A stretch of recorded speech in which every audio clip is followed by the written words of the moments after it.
Majini, and today I'm taking you behind the scenes at Ecomarc, a startup transforming coffee waste into valuable resources at Tunisia. At Ecomarc, social impact is at the heart of our mission.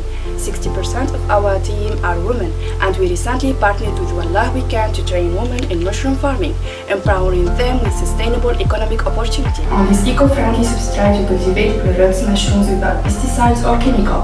This circular model helps us to reduce waste while providing a healthy local product. We start by separating the aluminum from coffee grounds. The aluminum is sent for recycling, while the coffee grounds become the base of an innovative mushroom cultivation process. The coffee waste is pasteurized in our automated tunnel, which is powered by solar panels and AI to optimize energy and water consumption. We then enrich it with natural nutrients to create the perfect growing medium. But it doesn't stop there. After harvesting, the used substrate is turned into high-quality organic fertilizer, closing the loop in 100 circular and sustainable system. Ecomarc is more than just a startup. It's a green revolution that turns waste into opportunity. Join us in building a more sustainable future.